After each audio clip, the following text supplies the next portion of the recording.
He chose someone that was on the inside in order to be able to change the inside to do something different on the outside. So he chose someone to introduce this new idea of grace. All right. Grace. Grace is powerful because the grace of God has nothing to do with the law of God. So he sent his son Jesus Christ to fulfill the law, because the law wasn't bad, it's just we couldn't keep up with it.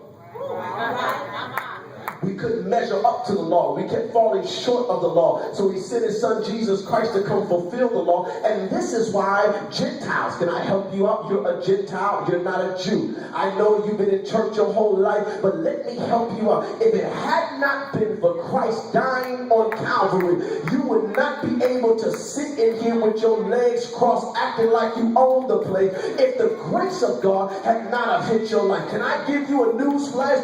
You are saved by grace. So let me help you out. But some of you that think you're saved because of what you do and what you've done and where you've been from, because of how you're saved, you're not saved because of your long dress. You're not saved because you don't wear makeup. You're not saved because you wear your hair in a bun. You're not saved because you don't look at video. You're not saved because of these outward things. You're saved because Christ died, and by faith he appropriated what he did on Calvary to allow it to propitiate upon your life, that gives you sanctification. Because without the blood of Jesus Christ that was poured over your life, you'd still be a wretch undone. You still wouldn't know your name from your number. You still be crazy as a cuckoo rat. You still be just as loco as you wanted to be. You still be in the club shaking it like you wanted to. You still be hooked on drugs. You would have lost your mind going through what you went through. And even if you said, I've never sinned, the Bible said all have sinned and come short of the glory of God. There's no one that can stand in me and boast about what you've done. It's grace. Grace of God. It's the grace of God. So he had to come to Paul, and he had to make it personal. Can I tell you, Paul's conversion and your conversion and my conversion will only become what God has called it to be. Watch this now, Shamika, until it becomes personal. All right. He says something, Elder Austin. He said, Paul, watch this now, for those of you that feel like somebody owe you and everybody needs to forgive you, but you can't forgive nobody else.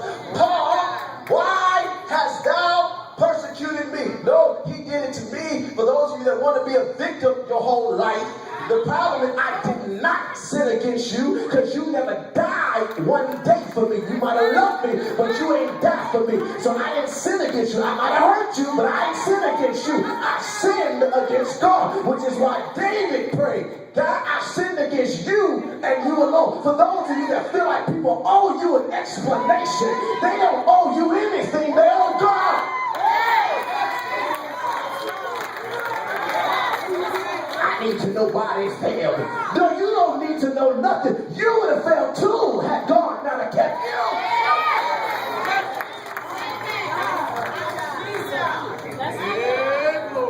So the conversion, and the reason why some of us got conversion like bad parents because it didn't take, is because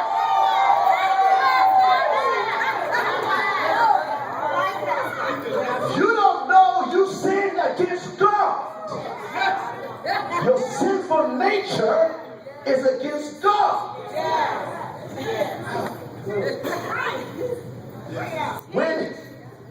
When you don't pay your tithes, it ain't against us.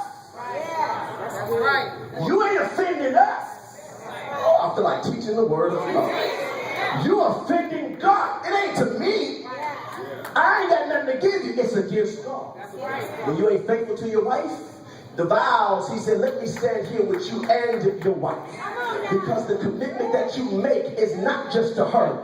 The reason why I don't want you to make the commitment to her first is because you'll break it with her. But I want you to make the commitment to me. Covenant with me, because I'm a covenant with you. So when you cheat on her, you cheating on me first. That's why I'm going to deal with you.